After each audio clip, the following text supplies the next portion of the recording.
Okay.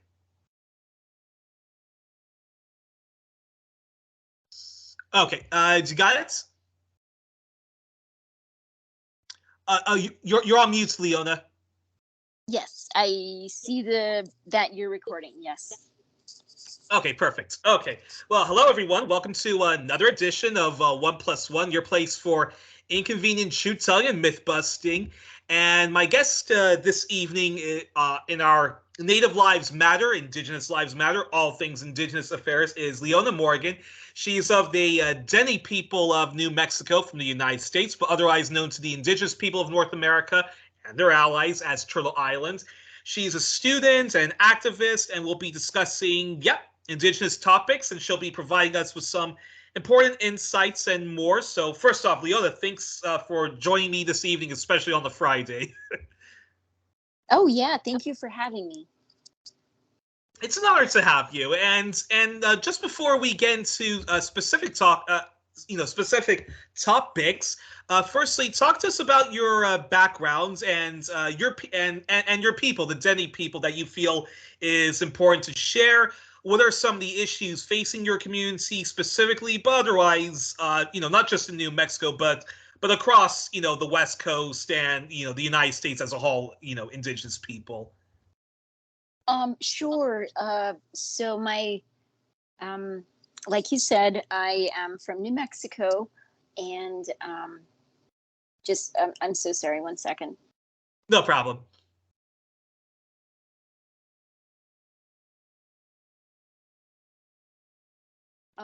Yeah, my people are traditionally from the southwestern part of the United States. Yeah. Like you said, Turtle Island. Some folks might know us as Navajo. We call ourselves Dine. So Yeah. our language and culture is Dine, and we actually are related to the Dene people up in Canada. So those are our relatives.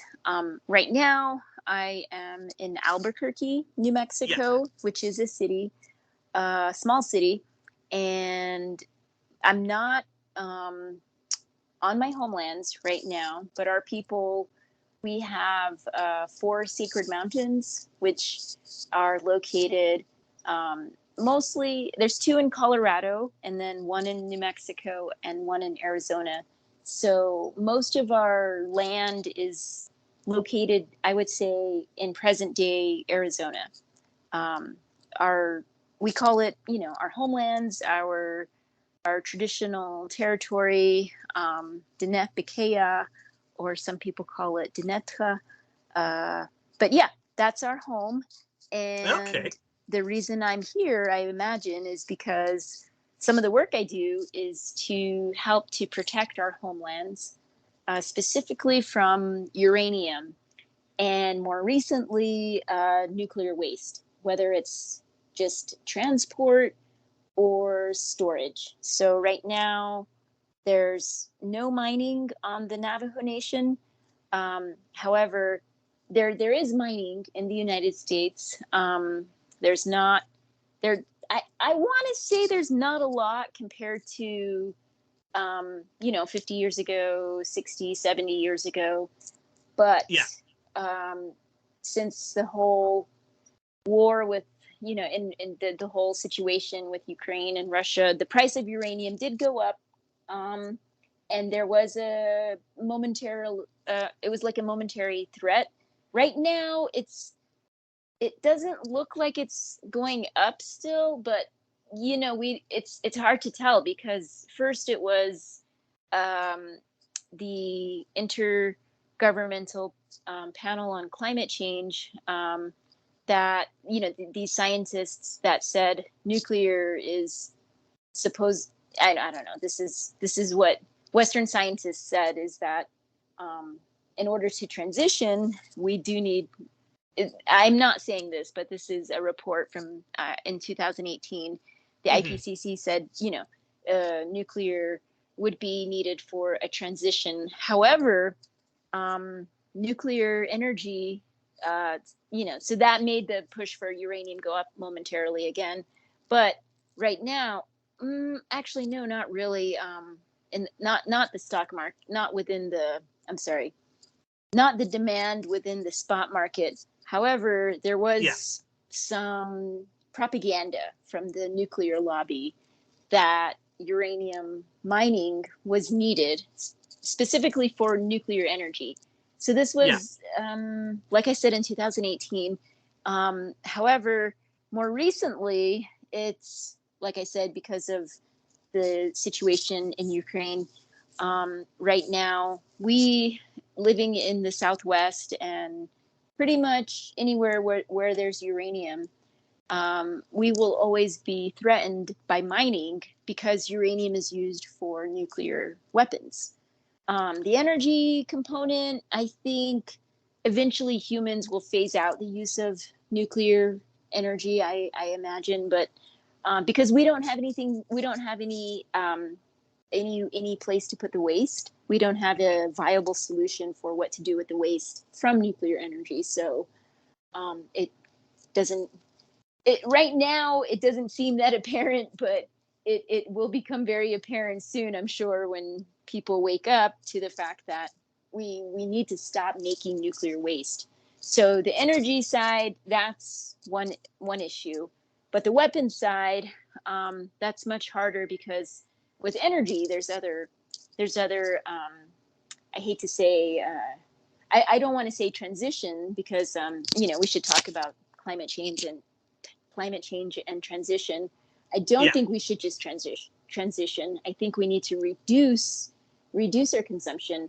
But yeah, with energy, there's other forms of energy. There's things alternatives. However, with nuclear weapons, um, there's not a lot of alternatives. Diplomacy. I don't know. Exactly. So that's I guess in a nutshell, as an indigenous person, um, I I come from a place where there was a lot of uranium mining. Not during my lifetime, but my family was impacted. So some of my relatives have some of my relatives worked in the mines, but some of the people living close to mine sites and others, not just the workers, workers and community people Yeah. got sick. They had health problems. So I'm pretty sure one of my grandmothers died from exposure to, I want to say, radiation, maybe radon gas. And died from lung cancer. So this was one of my grandmothers who was not a smoker, but yeah, she got lung cancer. And so, anyways, this is how Oh I wow. came into the work, is because I know my family's health has been impacted. Not me specifically, like I said. Um, this was not during my lifetime, but I also grew up in a different area. So my family lived close to these mining areas, and I grew up in a place called Fort Defiance, which is not so important, but I'm laughing because Fort Defiance is it's a place where there's a hospital. A lot of Yeah. babies were born there, and it's very close to the Navajo Nation capital, which is Window Rock. So Window Rock, New Mexico. I'm sorry, Window Rock, Arizona. It's right on the state line with New Mexico, actually. Okay. Yeah, so Window Rock is our capital, where the Navajo Nation Council meets, and um, legislation passes, and it's kind of the seat of our, I want to say, our nation, our judicial branch, our legislative branch, and our executive branch. We have a president, a Navajo Nation president. This year's election year, so it's a little bit wacky. There's a lot of Okay. candidates, and Interesting. uranium issues are not. Yeah, it's very interesting. Right now, uranium is not a big issue because on Navajo, people tend to be against uranium. We have a law Yeah. against mining. We have a law against transport. So it's pretty much a no-brainer on our land, on within our nation. However, whatever the United States does or internationally, all of that impacts us. So right now, there's a couple threats on the outside. Yeah. There's always threats of transport. And so there's a couple specific issues I'm working on, which is a uranium mine in the Grand Canyon area. And then this other thing, which is a nuclear waste dump, which is not on the Navajo Nation, but my concern is the transport. So yeah, those are some of the things. I could talk more about those, but those are just a couple different, some of my background and some of the things I'm working on now. And of course there's other stuff that I'm involved in, but I think the big two issues are the uranium mining and then nuclear waste storage. Fascinating. And just a quick follow up. So you are of the you are of the Dine people. I hope I'm pronouncing that correctly.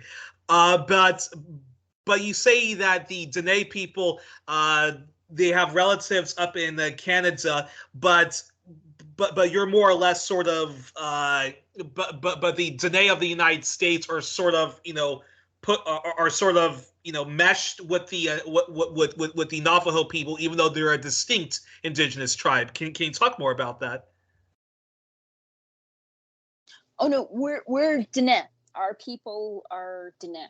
The colonizing entity like the United States or whenever, I'm not really sure who first called us Navajo. I don't know. But yeah, more or less the government, the Western institutions within our nation, like the Navajo Nation itself is called Navajo. So everyone else knows us as Navajo. But yeah, so we, as a movement toward decolonization, it's very common for indigenous nations to either reclaim their traditional names or like rename places like mountains or even their territory back to the names that they used before colonization. So for us, that would be Dine. So Navajo is the system, I would say corporation. I'm not really sure the legal status of the Navajo Nation as a government within the. It's interesting because we talk about sovereignty, but it's not 100% sovereign because we're still within the United States. So what we're called, I mean, legally, the terminology would be quasi-sovereign, domestic, dependent nation. Okay. So yeah, we're not an independent nation. We're dependent on the United States still. We're within the United States. We use the United States money. So that's, the Navajo Nation is supported by the Navajo Nation is supported by the federal government, by the United States, financially, fiscally. And even though you're a distinct people, the Dine people for the United States, they just sort of flock you all as Navajo. Navajo is the word the colonizer used. This is a word that we never used. I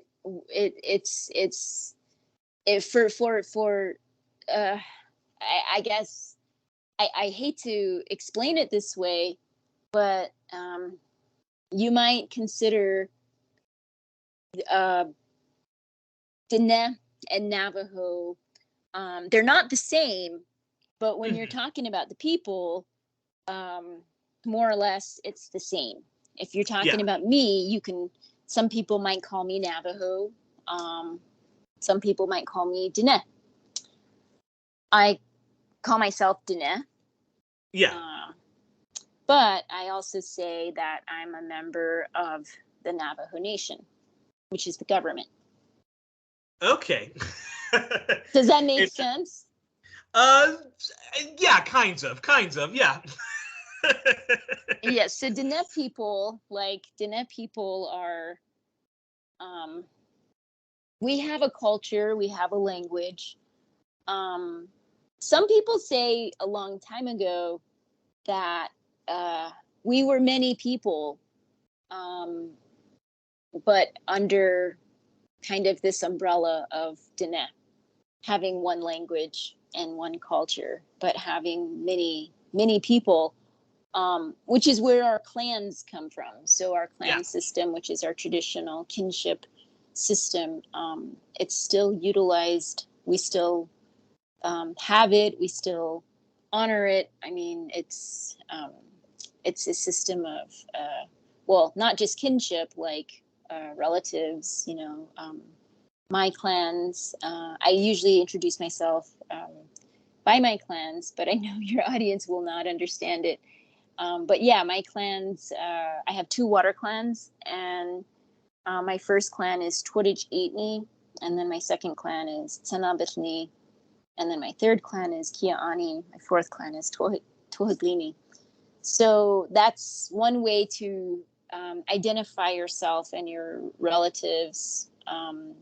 It's not a biological relationship, but it's a way to identify like your sisters and brothers or mothers, grandmothers. And it's also used within government. So yeah, some people say a long time ago, Dine people there were many people. It wasn't just like one ethnic group or race. I don't know how you would identify it, but that was a long time ago. Right now, we are identified as one tribe, is what they call us. So tribe is a term just like Navajo, which can be seen as oppressive, like the language. I still use the word tribe, but it goes back to like the Roman Empire and empires, basically, that tribes are lesser, oppressed peoples, with no power, basically, within a system of either like an empire or, a system of power. So for example, the United States. So going all the way back to, I know this sounds like I'm just kind of rambling, but this is actually what I learned in federal Indian policy, a class I took in college at UNM, which kind of goes through the history of the United States, the foundation of the United States, and then the laws, and then the time periods. So from like genocide, basically outright, killing our people and stealing our land. Those different Indian periods, they called them federal Indian periods. So they were policy. These were periods of history within the United States government, different, systematic, institutionalized processes to basically eliminate our people and then take over the land and the resources. So eventually, there was thousands of tribes, thousands of peoples or nations. So today we say nations, even though, like I explained, it's not 100% sovereign nations, but nations that were here before the United States, nations with their own systems of governance, currency, culture, language, all of that. And so many were eliminated, I would say, or colonized. And ours, we're in New Mexico, like I said, in New Mexico, Arizona, and a little bit, we have some land in Utah. Our sacred mountains are in Colorado, but we don't actually have any land in Colorado. Technically, no reservation land. But yeah, across the United States, there's several reservations. We call ours the Navajo Nation. So our Navajo Nation is our land is the largest. I actually don't know how many reservations there are in the country. That would be something to look up. There's over 570 federally recognized nations in the United States. In Canada, I'm not sure how many, but Yeah. in the United States, there's, depending, the number fluctuates, but it could be like maybe 573, 575 different indigenous nations. So ours, Navajo Nation, is just one of those 575 in the United States.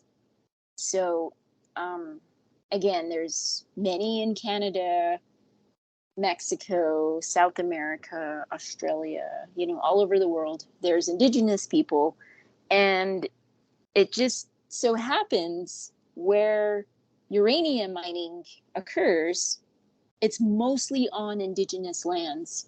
Yeah. So like the stuff I've done, the work I've been focusing on, the impacts, the health impacts, the contamination, the colonization, so the systematic theft of our land, all of that, nuclear colonialism, basically.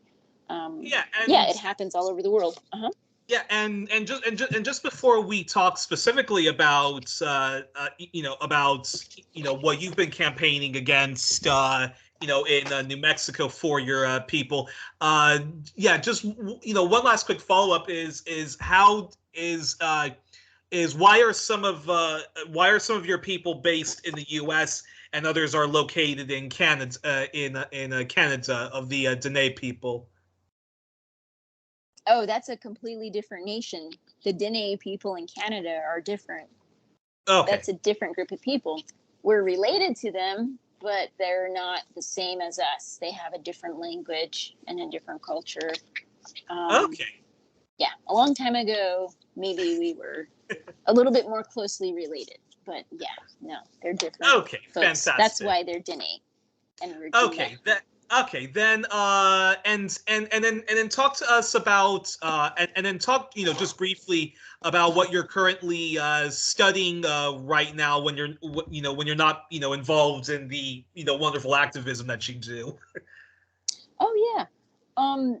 Well, right now, I just started. I consider myself still a new student, but I completed a year of graduate studies here at the University of New Mexico in the School of Architecture and Planning. I'm getting a master's in community and regional planning. Okay. And yeah, my focus is Indigenous planning. Um, but yeah, I still have a little bit to go, maybe another year or two.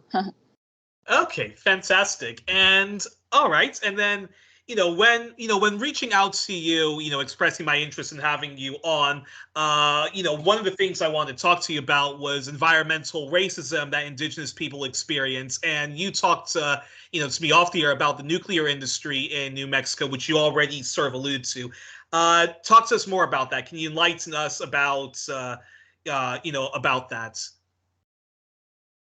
Oh, sure. I mean, back in the early days of the nuclear industry, let's say in the 50s, in the United States, the early days, there was a thing called the Atomic Energy Commission. There were a lot of um, companies that were mining uranium, and this push for nuclear. Basically, the push was for nuclear power, but focusing on the weapons component. So back then, there were different there was a lot of propaganda and a lot of information about how important the nuclear industry was for security and of course patriotism. And so like there was a campaign like atoms for peace, uh, things like that. Today we have what they call atoms for climate. So again, this propaganda, this push for nuclear, but they did not give proper information, as you would refer to it through the United Nations Declaration on the Rights of Indigenous Peoples, what we call free, prior, informed consent. Yeah. FPIC for short. So there was not very clear information prior to people working in uranium mines or even at some of the nuclear facilities. So people were getting exposed unknowingly without their consent, which later, of course, resulted in a lot of health problems, which led to a law in the United States called the Radiation Exposure Compensation Act, or RECA. So RECA is a law where the United States compensates workers, either uranium mine workers, millers, and then other people that worked in other facilities, and then also people downwind or people impacted from nuclear testing. Of course, it doesn't compensate everybody. There's a lot of problems with this law. The law actually was supposed to sunset this month. It was extended for 2 years. People have been trying to fix this law because it's very problematic, just because it leaves out a lot of people. A lot of people were neglected who were also hurt. The compensation is... You mean like it left out communities, it left out family members of the people who worked in those mines, or specifically, like, for example, they left out people who were impacted from the very first nuclear test, which was the Trinity test here in New Mexico. So the Trinity test was in 1945, July 16th, 1945. And the Trinity test was done at 5:30 in the morning, basically in secret. And people who were exposed in that, like either directly from the blast or later from fallout, they had health problems. And today there's a lot of people who are still getting cancer and dying. And this is the United States military testing out nuclear weapons in certain deserts in New Mexico, or yeah, this was the very first test before the bombs used on Japan. So later there were hundreds of tests in Nevada. So the RECA, the Radiation Exposure Compensation Act, it does not include people who were exposed at the very first test. It includes people at later tests, but not every single test. And then it also does not include any uranium workers after 1971. Wow. So only uranium workers and millers, other nuclear folks before 1971. So yeah, it's got some problems, and people have been trying to fix it, or not fix it, but amend it or address it as much as they could. However, it was just going to completely go away this month on July 11th. It was supposed to sunset, but they extended it for 2 years, and the idea is they wanted to extend it so it doesn't expire, but there's still work that needs to be done. So this is an issue with compensation to people who were impacted.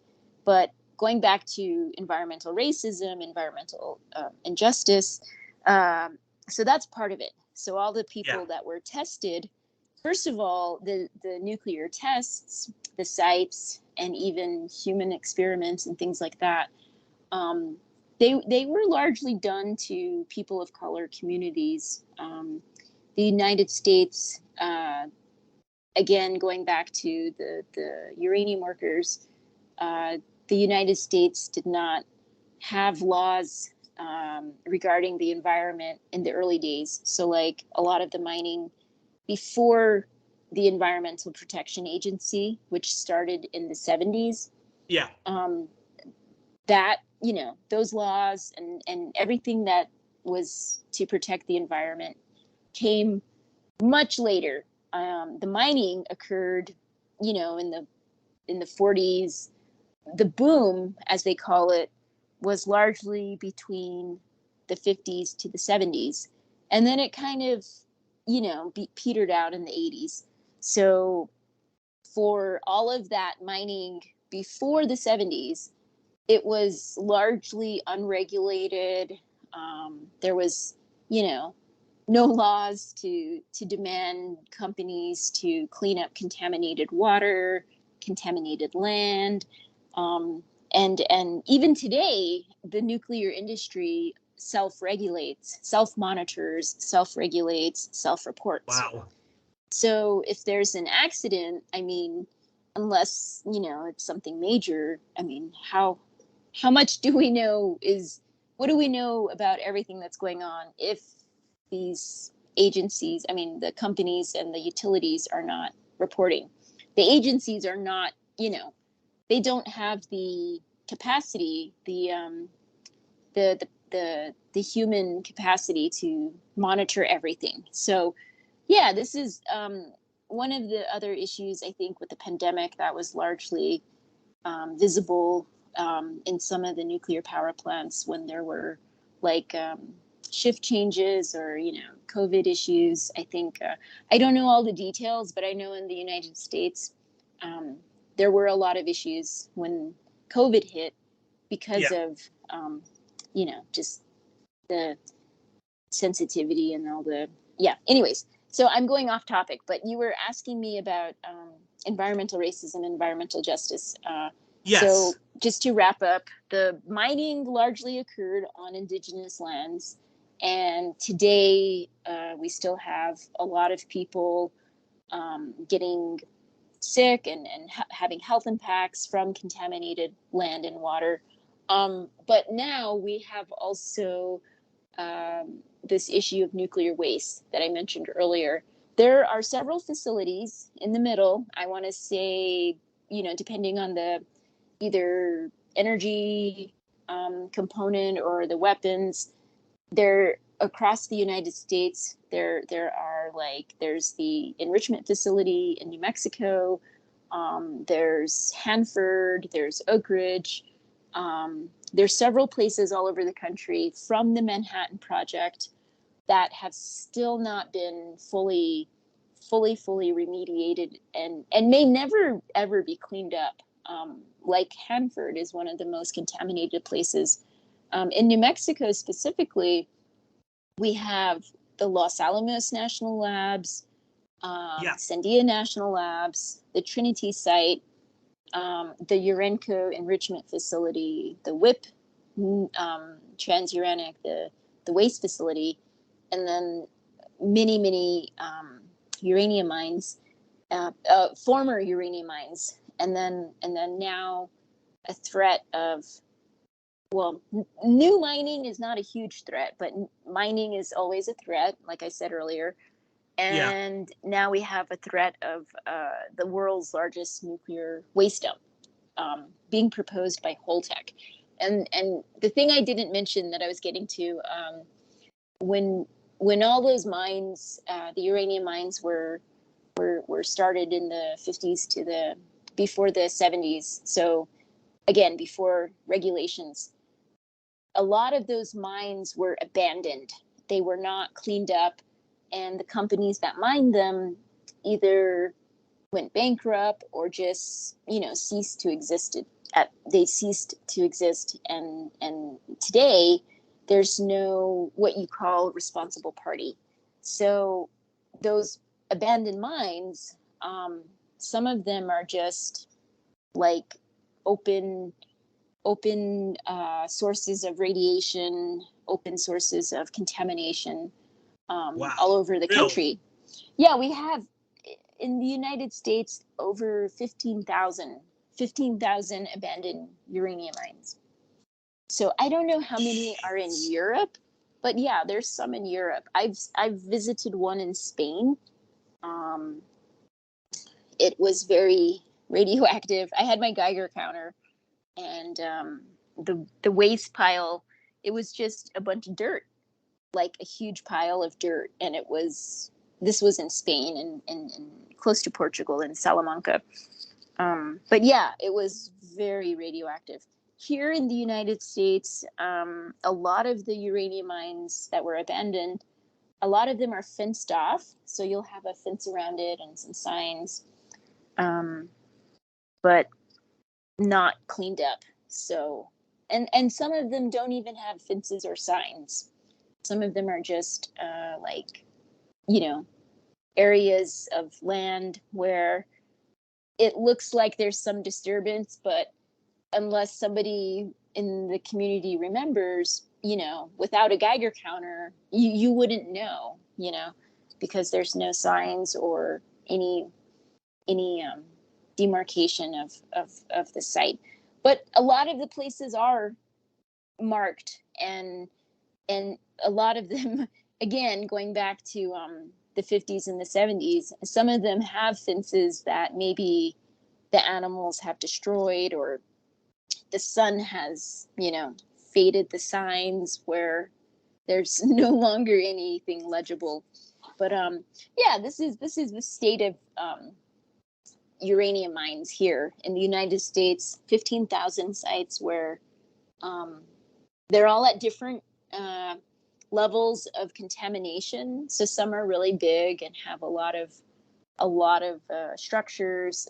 Some are not so big, but the United States puts trillions of dollars into weapons, new nuclear weapons, yet it does not put nearly, I don't even know what percentage it puts into cleaning up uranium mines, because it mostly depends on companies that mined, which are called responsible parties or potentially responsible parties. So if there's a company that was mining in the 50s and the 70s, and if it still exists, for example, General Electric, GE, Yeah. GE bought an old mine.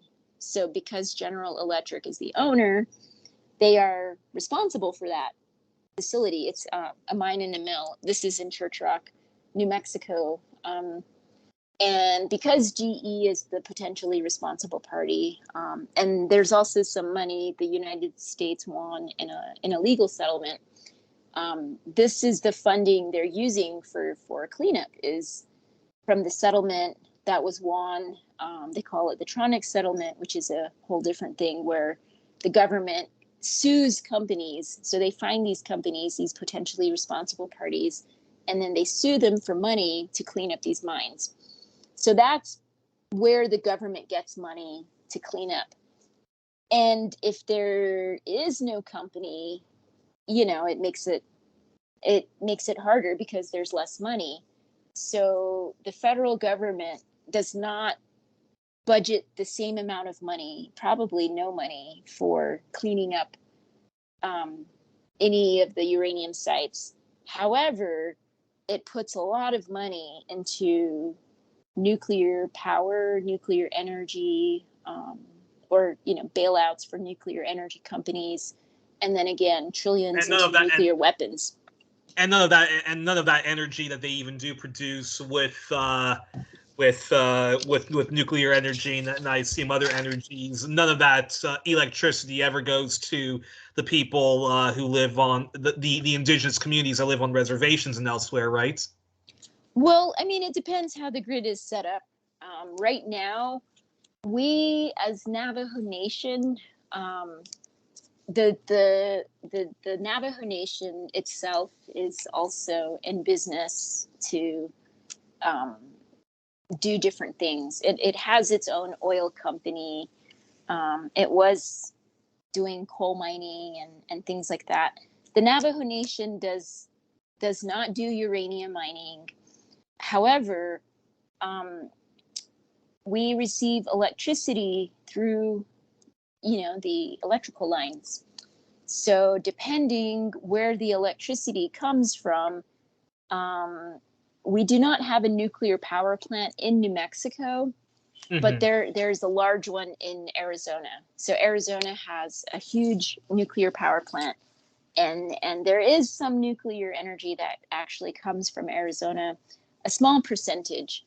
So it's not to say you cannot say the uranium from the Navajo Nation is powering the United States. That's because it's almost impossible to trace like the uranium where, you know, from its source to where it ends up. Right now, our uranium in the United States is not very potent. We don't have like the kind of uranium that is really valuable. I think our one mine, their uranium is like 1%, or I think it was at 0.1%. It was a very small percentage when it comes down to it. So uranium is transported all over the world, and for us here in the Navajo Nation, the uranium that was mined a long time ago was largely used for weapons. So I would say none of it is used to make electricity. You know, back to your point, the mining that occurred a long time ago, it stopped in the around the Navajo Nation. It stopped like in the early 80s, maybe throughout the 80s. There was less and less mining, but yeah, I don't think any of that actually made electricity that anyone benefited from. If anything, it just made radioactive waste that sunk into the earth and, you know, is still there, and that's pretty much and it's what contaminating is happening. and is contaminating people, because indigenous communities have some of the highest rates of, you know, various cancers and whatnot, correct? Well, here, like in New Mexico and Arizona, where our people are, there's also a lot of pueblos. So there's other indigenous people locally who are also impacted, not just by the uranium mining, but other nuclear facilities. So in New Mexico, we have a lot of nuclear facilities, and we have a lot of indigenous people. And the thing about New Mexico, it's a rural area. So we don't have, like, Albuquerque is one of the urban populations, but it's very small. Like, we don't have a lot of, we don't have a huge economy or a lot of power. So the United States, they have focused a lot of the nuclear projects in New Mexico.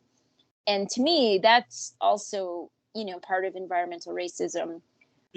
Because this state is, the majority of the people are people of color in New Mexico.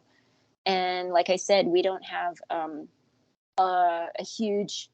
we don't have a lot of power. We don't have a huge amount of people in Congress. In Congress, we have only 5 representatives. We have three representatives and 2 senators. So that's only 5 people. Whereas like California and Texas, I don't know how many they have, like maybe 50 or 60 people in Congress, and we have 5. So yeah, it's definitely the nuclear industry is only, you know, it only exists because it's supported by the federal government, and the federal government has basically used our state as For the military industrial complex. Yes, and some people call it a national sacrifice zone. So yeah, this is New Mexico and Navajo Nation, specifically the mining, all of the uranium and contamination that was there. We're one place in the whole country that is getting some cleanup. There's a little bit of cleanup the United States is doing with the Navajo Nation and some of the other federal agencies.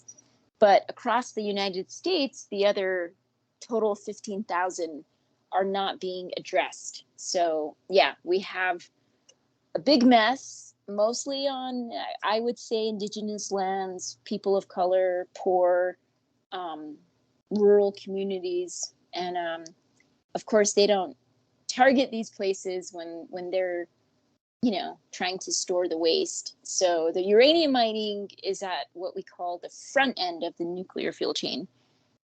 Now, the big issue is Holtec. Holtec International is a company.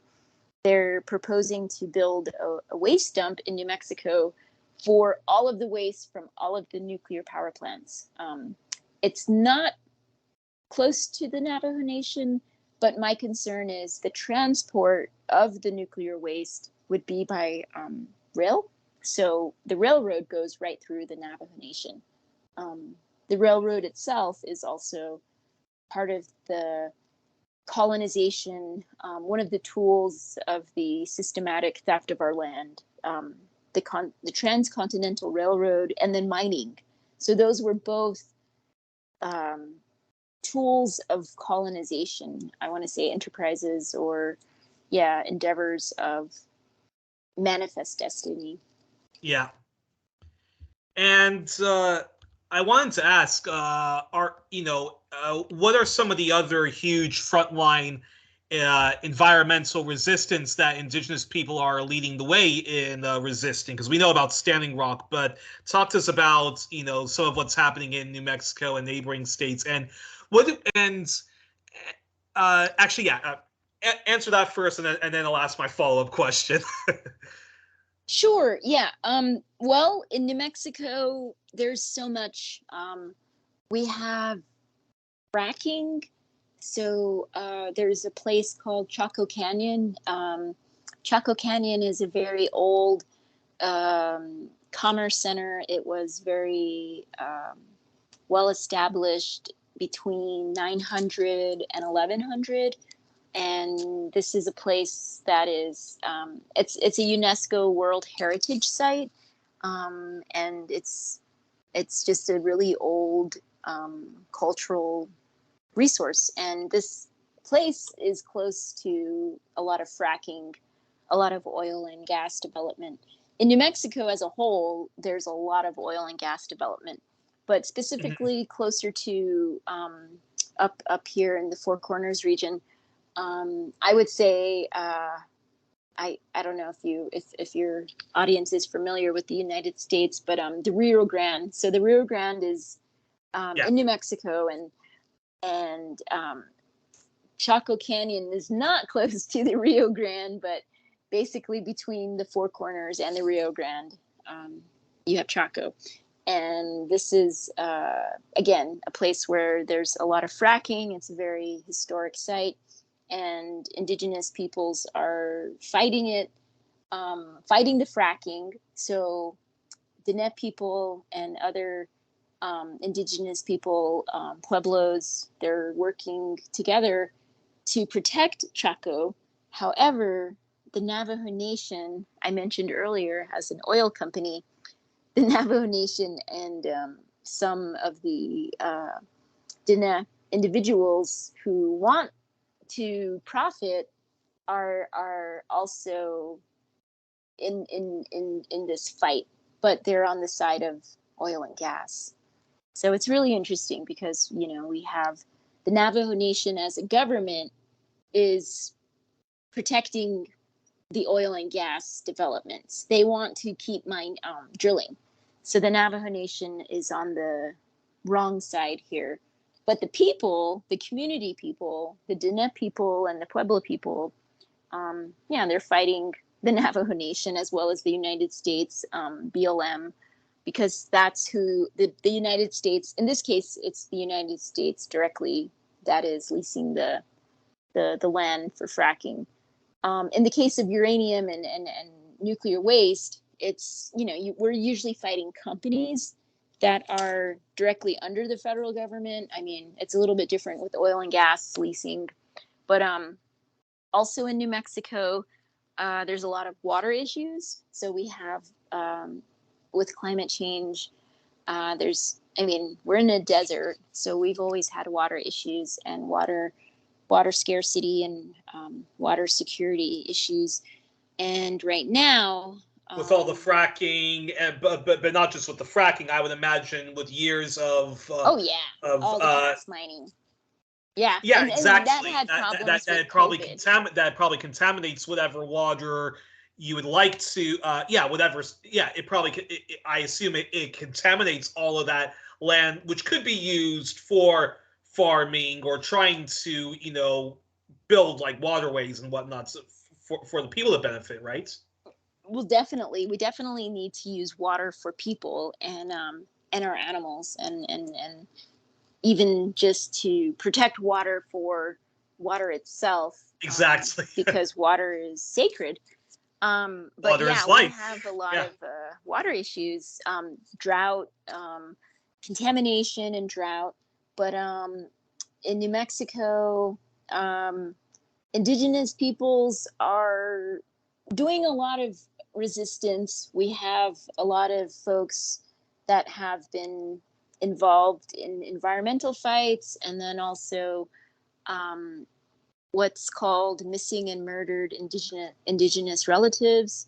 Hmm. So people working on the social justice issues, different legal issues. I mean, there's so many, even like court cases and good things that have come out of New Mexico. I think New Mexico is definitely one of the when it comes to indigenous resistance, New Mexico is definitely more progressive, I would say.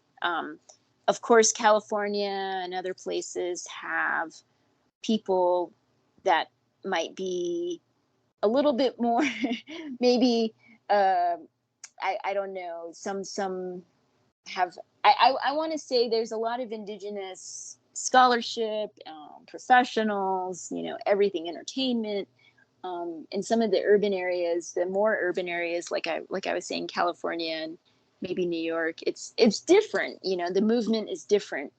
In New Yeah. Mexico, we have more land. We're a little bit more land based. We have a little bit, maybe a little bit bigger populations of, or bigger communities of indigenous peoples. There's resistance all over the country. Of course, in Canada, it's it's it's a different kind of resistance. I think in Canada, of course, they have. I can't speak for Canada. I know their Yeah. government. They had a lot of similar issues with like the boarding schools. Yeah. But yeah, I mean, for the most part, a lot of people in the United States today are still fighting every issue from the past that you could imagine, but just in a different modern way. So, for example, people might think of the Wild West and cowboys and Indians. I really hate that image, to be honest. I really don't like this idea of the Wild Me too. West. Yeah. But this concept of like colonization, where like there's violence and it's just open, direct, very, very, obvious violence. Today, it's different. It's not the same kind of violence. I mean, it's the racism is institutionalized. It's Yeah. it could be through voting. It could be through wage disparities. It could be through the legal system, the judicial system. My focus, I mean, now of course the big hot topic news is abortion and reproductive rights. So Uh-huh. all of these different social issues, all of these different fights, for me, there is some relevance when it comes to nuclear and uranium, because uranium and nuclear, they they cross all of these issues. So you can talk about intersectionality, but it's not even intersectionality. It's just how much nuclear, how pervasive it is, and how much it impacts everything. People are maybe not aware. I would say most people are not aware and probably never think about nuclear, but it's on the news. Sometimes you hear the word nuclear, not that much, but lately Yeah. with Ukraine and Russia, it's on the news more.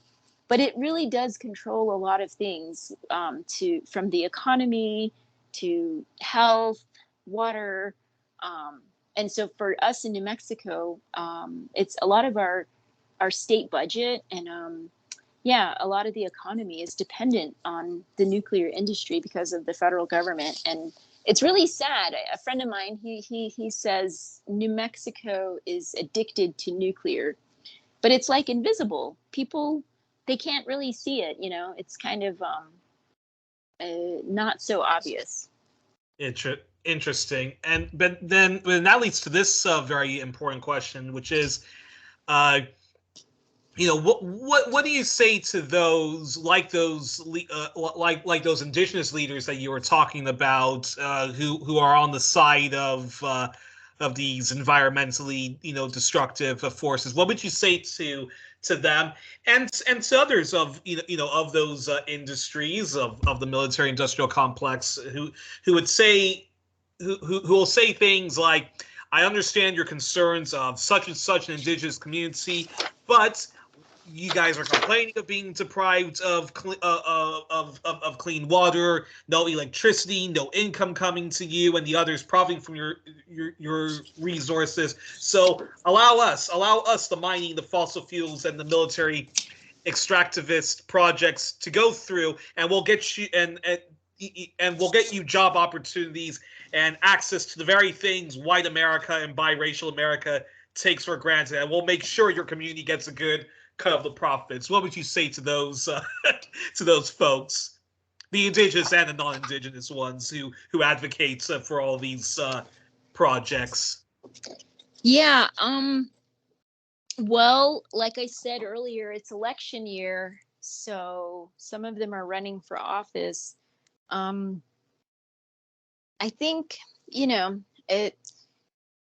it's really interesting for me as a Dine person. I'm against uranium mining and nuclear, but there are some indigenous people who think sovereignty and indigenous rights means developing our land and profiting off of the uranium. To them, Yeah, exactly. I would say,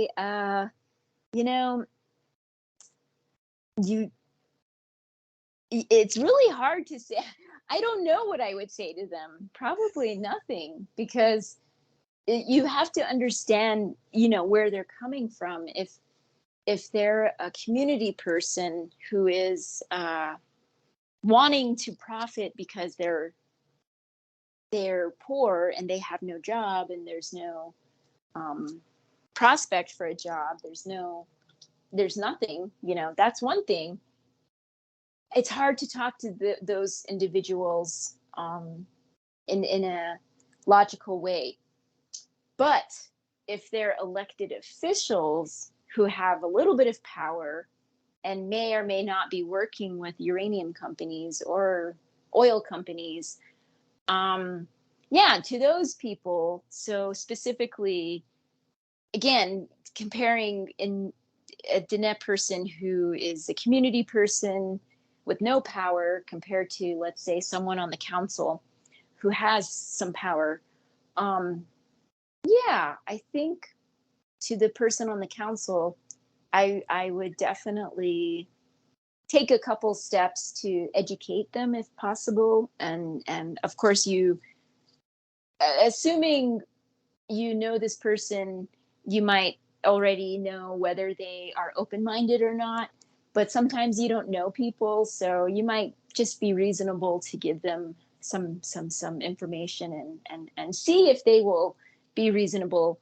However, with nuclear and uranium and energy extractive industries, it seems like they're very polarized. I think people are very sided, either on the side of either protecting the environment or exploiting the environment. And so it's interesting. Because I think because I imagine it's probably a terrible I imagine it's probably a terrible dilemma for any indigenous person because they're between in a rock and a hard place, because because I imagine some of them would probably say, well, we need jobs. Exactly. The issue of jobs and stuff like that. Right. So So what would you say to those people in which, well, an alternative can be built, and then what would that alternative be if it's, you know, leaving everything in the ground? Which, of course, if we're talking about climate change, the environmental movement says that we do need to keep things in the ground. We do need to keep fossil fuels in the ground, and I know that there are some environmentalists who do think that we should be using nuclear energy, but for me, I just find that it's just too big of a risk. Too big of a risk because the planet is going to become much more volatile due to, some of the irreversible damage we have caused with climate change. Yeah. Yes, definitely.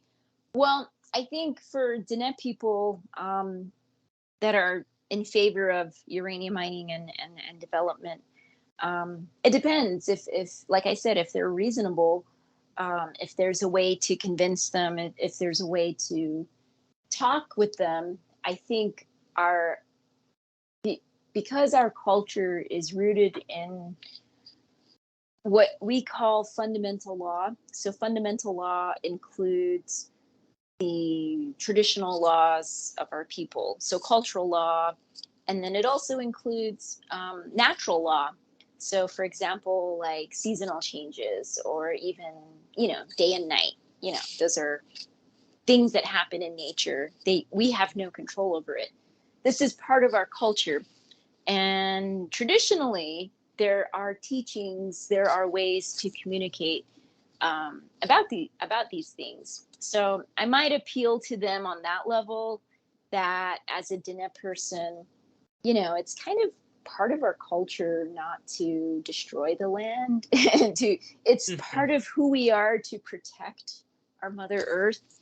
I mean, Yeah. I would appeal to them on that level, and if these Diné people, if they are, again, like, let's say, council people in power who want to exploit environmental resources, the other part is if they don't listen to culture, tradition, logic, reason, the biggest I hate to say, the biggest argument is money. Mm-hmm. So if you can convince them that it's just not a good business strategy. So when it's right now, because the economy is so based on fossil fuels, it's hard to make that economic argument. But in the long term, it's probably a lot cheaper to clean up solar panels than to clean up a uranium mine, like, way in the future. Right now, looking at cleaning up uranium mines, it's hundreds of millions of dollars.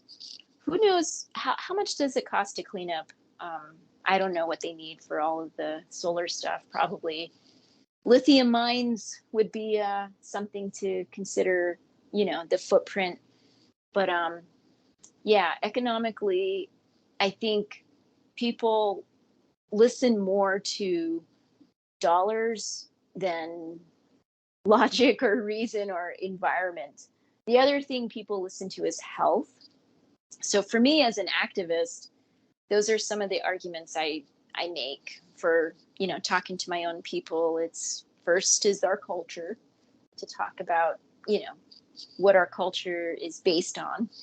And then, to try to talk about some of the environmental or logistical issues with either mining or storage, the health issues, and then at the end is the economics. And so, yeah, in Europe, I think there's one site I've seen called Wismut in Germany, where they spend hundreds of millions of euros every year on this uranium mine site, to keep it somewhat contained and somewhat cleaned.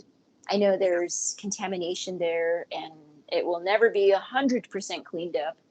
But this is one of the better examples, I think, in the world, when it comes to uranium mining and cleaning up a uranium mining site. And in the United States, we don't put nearly that much money to any site.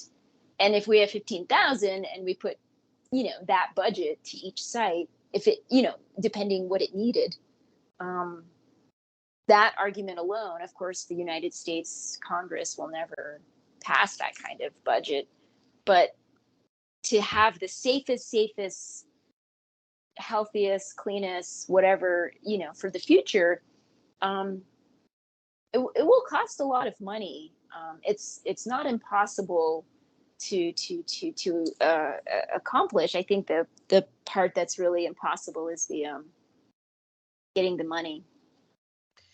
And another question I wanted to ask you is what does self-determination look like to you for Native Americans?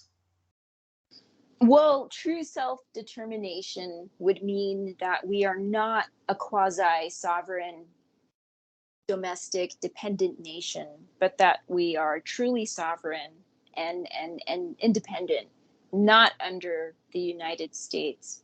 So to really like embody that and to uplift that and to live that, it's going to take some radical change, you know, like huge.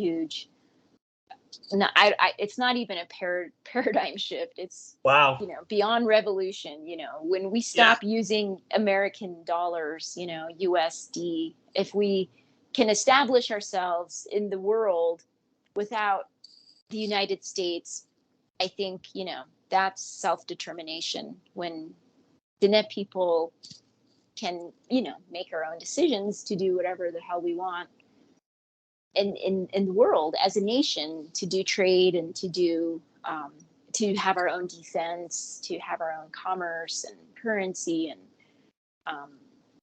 and to be successful and to thrive, to not only sustain ourselves but to rejuvenate the economy, the ways of living that our ancestors had. So I mentioned Chaco earlier. There were huge civilizations.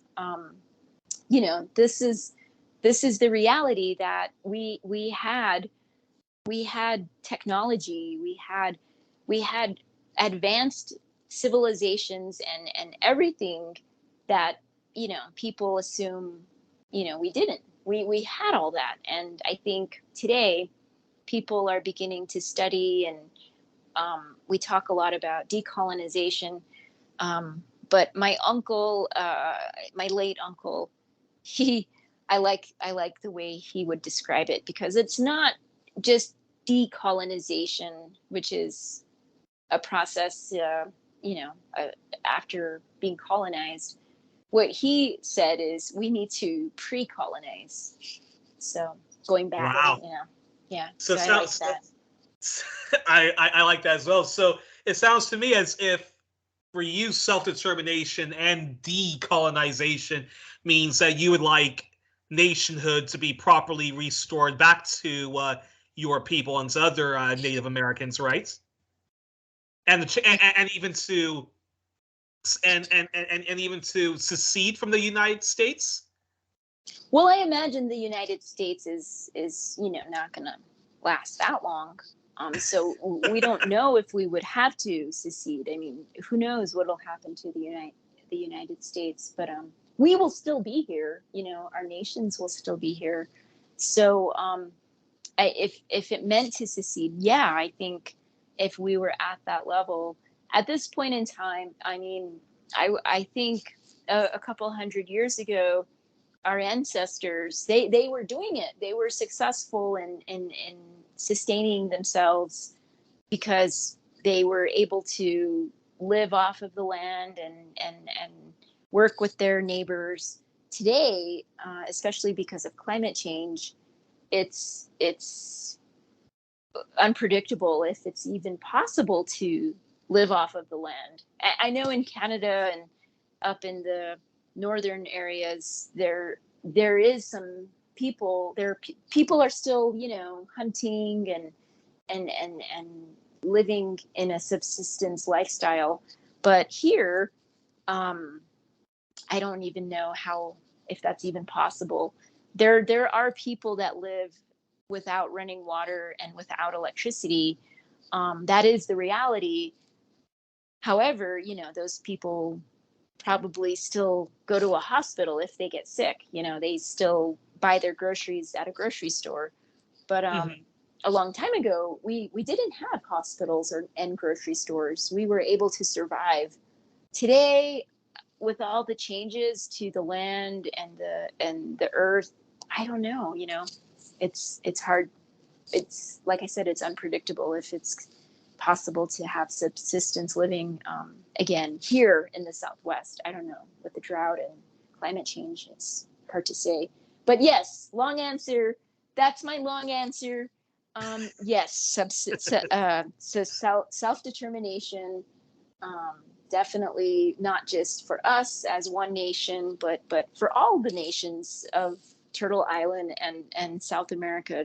So all of our peoples who have been oppressed and colonized, and you know, all of the people who have been impacted, there's a lot of us who are still existing in I would say dual in two worlds, living in a dual reality, you know, trying to either relearn, relive, honor, you know, the ways of our ancestors while also living in this interesting what we call the fourth world, the glittering world. So for me it's the United States, and you know, over there I guess Europe, Belgium, I don't know. But yeah, so living in both our traditional ways, if possible, if we can, or like I said, relearning and existing in what we call the modern world, traditional and modern. And my second to last question I wanted to ask you is your thoughts on the legacy of strong anti-colonial voices like Russell Means, the late Russell Means, the late Dennis Banks of the American Indian movement, and who are some of the heroes and sheroes today that you think non-Indigenous people should follow and that you think are great advocates of Indigenous Americans? You know, that's a hard question. I think, especially today with social media, I think it's really easy to find the local leadership within various movements. So like I don't think it's like AIM where you have these male you know, spokespeople. I think today the movement is very decentralized. There are so many various groups, NGOs, collections, collaborations, you know, coalitions, just various types of organizing all over. And I think some of the most incredible, amazing work is especially done by Indigenous anarchists who I don't even know their names. You know, these are incredible people who work mostly underground, I would say, and are not, you know, going to be somebody you see on none of this is on mainstream media.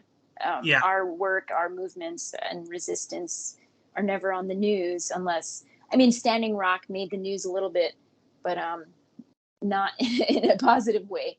So yeah, I would say today I would not look to these individuals who might be big names or big voices, but I really think it's the smaller local movements. So people on the front lines, people living in impacted communities. So even me, I'm not living, or I'm not even from an impacted community.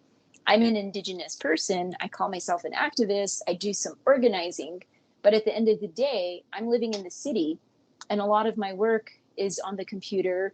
I'm talking to you across the ocean through the computer while I'm on my phone, but it's through the internet. You know, it's not like a long time ago where, you know, our ancestors were physically at battle. So for me, I think looking to the people that live in the places that are the most impacted. So for me, the uranium mining in Church Rock, New Mexico is one of the most impacted places. And the community people there who are actually living and breathing in, this contaminated air, their whole lives, they either, I don't think they knew most of the time until like in the last 20 years, there's been more studies around their houses of the actual radiation levels. So to me, those are my heroes, the people that were living there, and they are now dealing with the federal government. Yeah. Sounds to me as if I think John Pilger had a great term for folks like that, heroes unsung. Those are sort of the unsung heroes then. Pretty much all the people that, are the locally impacted frontline communities. So I think a lot of times these folks, again, I'm an activist. I try to get myself in the media when there's a big issue. I want to get attention. I try to create messaging and, working with people. Maybe we'll make t-shirts or, stickers or whatever. But when there's people who have health problems, or let's say their animals were born in a way that isn't normal, it's not something they want to advertise. They're not trying to put it on the news. Sometimes it's embarrassing. Sometimes it's shameful. They hide it.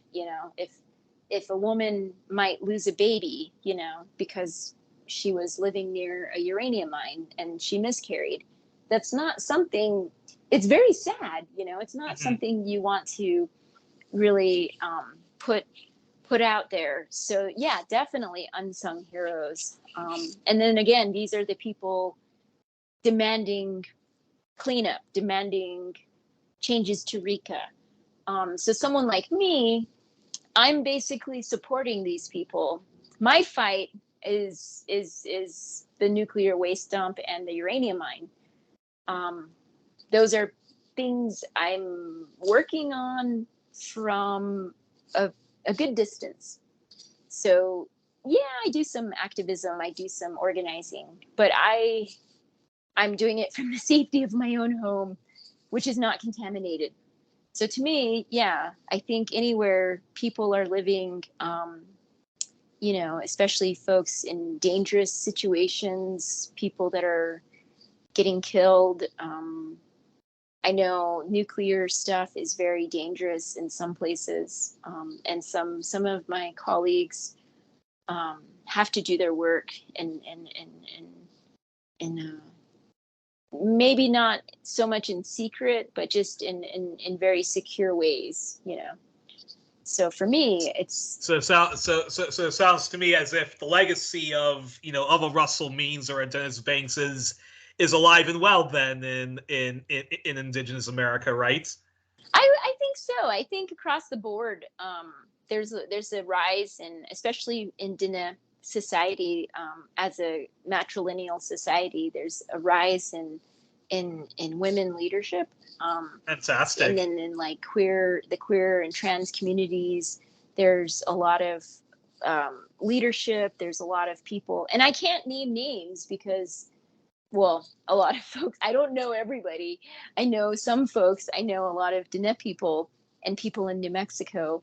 But yeah, if I name any names, it's basically limiting, this, I would say this, basically this mass movement that is there. And if you get on social media and you follow different groups, and again, I'm not going to name any organizations. There's plenty of NGOs, there's plenty of activists and even artists and musicians. So I think in Europe, maybe there's just less exposure to indigenous movement and resistance. But here, even in the United States, there's not a lot of exposure. I think a lot of mainstream media neglects to focus on the indigenous peoples here. But if people, if locally, I think the most important thing is for people to look locally. So even in Europe, I'm sure there's some history, maybe not a lot of indigenous people, but the flip side to that, Europe colonized. There's a lot of colonizing entities that were rooted in Europe. So like Spain, largely colonized New Mexico, France, Canada, So, and then of course Belgium, let's say the Congo, and we can talk about Shinkolobwe uranium mine. But like, if there's no indigenous people that are in your local community, so in the United States, that's a thing people are encouraging, is what they call like land acknowledgements. So a lot of people are doing these things. It's become quite trendy for people basically to learn about their local community and whose land they're on, whose stolen land they're on. But in Europe, I would do the opposite. I would say, whose land did we steal? So maybe that's something to do, is not study the indigenous people in Europe, but to look at, well, what country are you in, and where did that nation impact?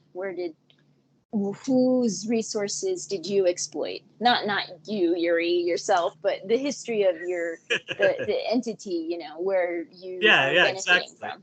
Yeah. But I think there's a lot of conversations and things that Russell Means and Dennis Banks, and we're definitely lucky that we had these leaders in our history. But I think there was a lot of people that maybe were not given the same recognition, especially women. So today, I see this as definitely changed, where there's a lot of women leadership. And sadly, especially maybe in my circles, I remember we were at a meeting and it was mostly women, and we were wondering, where's all the young men? Where are the men? So it may kind of, things change, but yeah. Then I have to ask this question then. What do you think it's because you were talking about how indigenous topics, indigenous voices, indigenous movements are ignored from the largely corporate lamestream media. But then what do you think it's going to take for the American left and its media, the kind of like independent media or nonprofit media, to show stronger attention and solidarity to indigenous people? And what do you think it's going to take for the plight of indigenous people to get as much attention as Black Lives Matter, queer liberation, Latinx, Brown Lives Matter, or the rights of immigrants, both legal or otherwise, workers' rights, and even anti-imperialism and Palestine solidarity topics?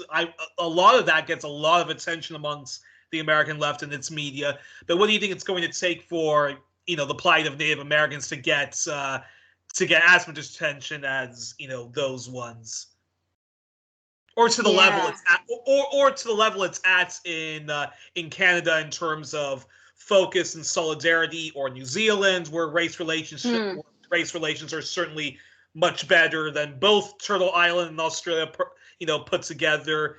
Yeah, I'm curious your thoughts as to why indigenous people, the plight of them is so criminally overlooked. Yeah, that's a great question. Well, I mean, I think one of the biggest issues within the left is racism itself. I mean, the left wants to, appear as it's progressive and has, is post-race or whatever, post-sex, gender, whatever. However, it's not. And I think for me, in the anti-nuclear work, it was one of the biggest challenges dealing with white supremacy within anti-nuclear work, environmental work, and social justice or environmental justice work. All of this, all of these issues I had within the nonprofit sector made it very difficult because the left wants to think it's not racist or not oppressive. So for me, probably I would say for Indigenous people, we need to, in the U.S., we really need to step up our own media. So like in Canada, they have a lot of like, their own television networks and mainstream media. They have Indigenous media. Here in the U.S., there is Indigenous media, but not on that level. It's not, we don't have the same, I guess, I don't know if it's funding for media or just, I'm not a media person, that's the funny thing. I have friends who write for, various magazines, and I have, friends who are filmmakers, and I have friends who do a lot of work in media, in mainstream media. And the most recent story I can think of is a friend of mine being offered a lot of money to be a part of a movie about Native Americans, but it was written by white people. So basically they were just, looking for a token. So we have a lot of tokenization in the United States. And I think it's really hard for folks to break through into the mainstream media. So for now, we don't have the outlets available. And maybe when we do, maybe when we have more, either our own television networks or just more, I don't know. Obviously we have, I'm sure there's publishers and record companies and radio stations. I mean, my tribe has its own radio station, but it's only AM, and they play music like they play old country music. And I wish they would play more contemporary or like even pop music, because then I would listen to it more and probably learn my language more. But yeah, some of it is really old school, like especially Indigenous media on the reservation is largely based, like I said, it's AM radio. Access to internet is not, it's not a basic necessity. It's still more of a luxury. So on the reservation, not everybody has the internet. Like I said, not everybody has running water and not everybody has electricity. Most people have, cell phones, but there's some places where there's no cell reception. So Wow. there's a lot of digital gaps. And yeah, so I think out here, especially in rural parts of New Mexico, you're limited if you don't have internet. You're limited to what's on TV or radio, and so it is sometimes. It kind of is like going into the past when you go to some of these small towns. It's really different. Yeah, I think folks in the U.S., especially Indigenous folks, we really need to catch up when it comes to media. We definitely could use more. We definitely could use some lessons, like you said, from New Zealand and other places, especially when it comes to like language retention and academia. So like I'm in graduate school, and I'm not I'm not an academic. I'm not a person that's in knowing, like you asked, of who are some of the leaders today. I'm an activist looking more at, grassroots folks in my specific field of work, which is uranium and nuclear right now. But like when it comes to academia, I don't think we have the level of scholarship across the country respected in a way that has been how like, let's say, the Black community or African American community has advanced within mainstream society. So like, let's say, being on the Supreme Court or being on Wall Street. I Yeah. don't know if there will ever be a Native American or Indigenous person on the Supreme Court, simply because it is a colonizing entity. So, I mean, when we talk about academia and scholarship, um, professionalism and advancements, I mean, technology is one thing that's kind of a little bit different. But for Indigenous people, I mean, we already had our own academics, and we already had our own ways of knowing. Before colonization, there were already all these systems in place. But today, some of the systems that are more dominant, Indigenous people will probably never participate in them on the level necessary to make these changes, like, for example, being on the Supreme Court, because of how much the Supreme Court itself is just it, I don't even, it's not a symbol, but more of the one of the driving forces of colonization. That institution itself is, it's not that it's not welcoming, of course it's not, but it's just not the place where we're going to establish ourselves sustainably. The Supreme Court of the United States is not going to sustain us and our language as Dine, if that makes any sense. Yeah, no, it makes perfect sense. And but you know, for me, you know, it's just sort of it's astounding because, you know, Native American, because, you know, as you mentioned, there seems to be, you know, a racism problem amongst you know, amongst the wider left, because I'm just astonished that, you know, when it's the anti-racism movement, when it's the anti, you know, police brutality, abolishing of the police movement, when it's anti-imperialism and Palestine solidarity movement,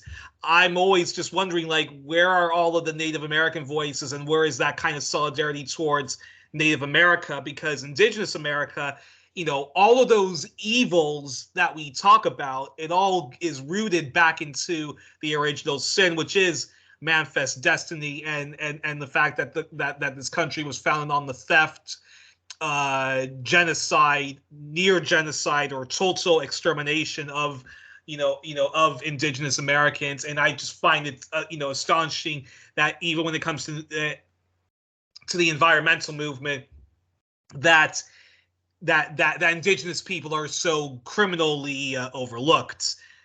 But I think, you know, I think I would guess you would probably agree with me when I say this, that things will only change once, once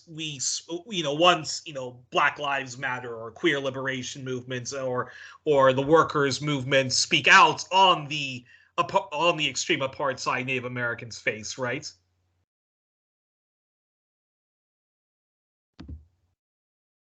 Uh-oh. Uh oh, you're muted. You're muted. Oh, okay. Yes, definitely severely underrepresented, under I can't, I think, I think, yeah, we probably should wrap up pretty soon, because I'm not able to No problem. finish my thought there. But yeah, we are not represented in mainstream society, or in some of these movements. Like, you're absolutely right, I completely agree. I would love to see more solidarity and support towards Indigenous peoples all over the world. And I think you can see it. You can see it in environmental movements. You can see it in some social justice and other movements. But in general, when it's just Indigenous rights, Yeah. yeah, it's not as prevalent, and there's something wrong. And I think when we begin to see Indigenous people's rights in mainstream news and in the media, that will show us there has been significant progress and change, and I would dare to say improvements in the world. Yeah. So let's hope for those days to come sooner than later. I completely agree with you. And just before I let you go, we usually end the program now with the questionnaire that was done by Marcel Proust, and later the French broadcaster and interviewer Bernard Pivot, and later my hero James Lipton of Inside the Actor Studio. So, Leona, it's your turn to do this before you go off and enjoy your wonderful weekend. So here it goes. So first off, so Leona, what was your favorite word? My favorite word? Yeah. Oh my goodness, I don't know. That's a great And question. it can be from your language. Okay. Let's say wow. Well, okay, I think we'll just go with yate. Yeah, which Okay, is what's that? hello, and it also means good. Okay, what's your least favorite word? My least favorite word, I don't know, Republican. What turns you on creatively, spiritually, or emotionally? Um, well, the smell after it rains. Well, I'm in the desert. I don't think it's the same where you're at, but the name of it is petrichor.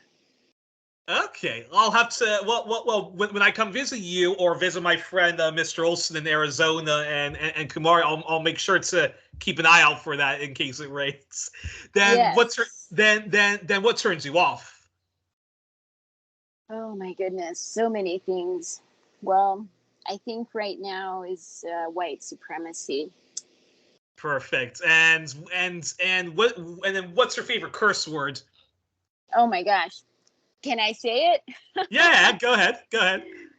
Well, I mean, I definitely didn't say it during the call, but yes, any form, any verb, adjective, or form, noun, whatever, or phrase using the word fuck. Perfect. And then what sound or noise do you love followed by what sound or noise do you hate? Noise? Yeah, what sound or noise do you love followed by what sound or noise do you hate? Sour noise? Is that what you said? Sound or noise. What sound or noise do you love and what sound or noise do you hate? Oh, well, I really enjoy ASMR. So I don't know if your audience knows what that is, but you can YouTube ASMR videos. So like maybe some tapping sounds. I'm not Okay. much into white noise, but yeah, I think tapping on objects, I guess, or maybe uh, you know, the sound of rain. I'm in the desert, so Yeah. it doesn't rain very often, and there's different kinds of rain. So like, like a really strong, forceful rain we call a male rain, but the more gentle, slow rain is a female rain.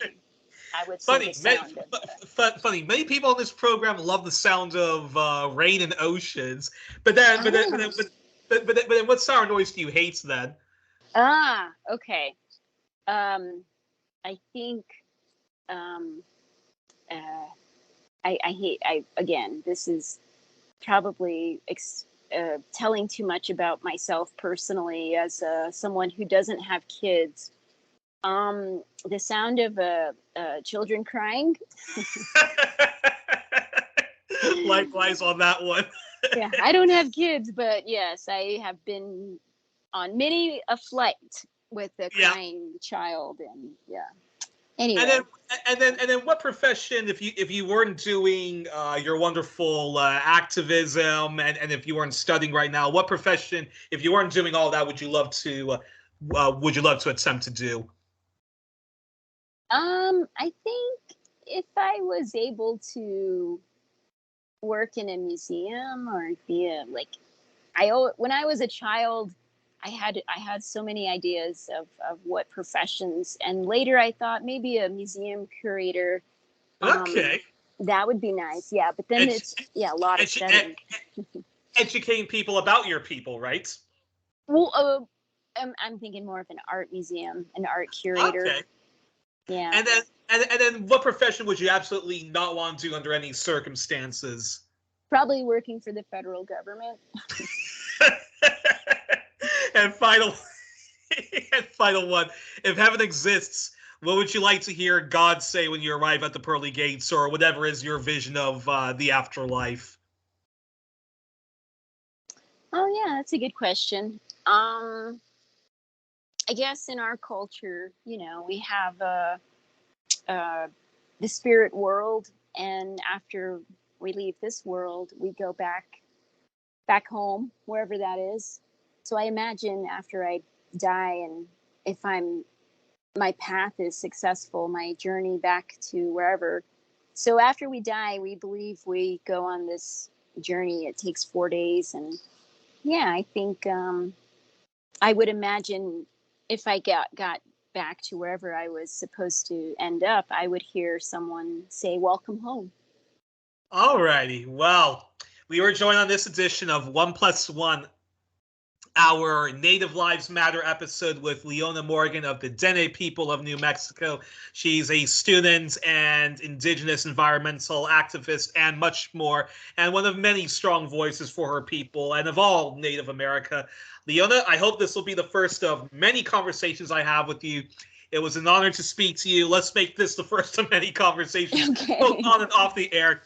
And until then, you have a great weekend, and all power to you and your people. Power to the people, death to settler colonialism at home and imperialism abroad. And here is hoping more attention and solidarity is given to Native Americans, Indigenous Hawaiians, and Alaskans in my lifetime, and we see efforts of decolonization and whatnots, right?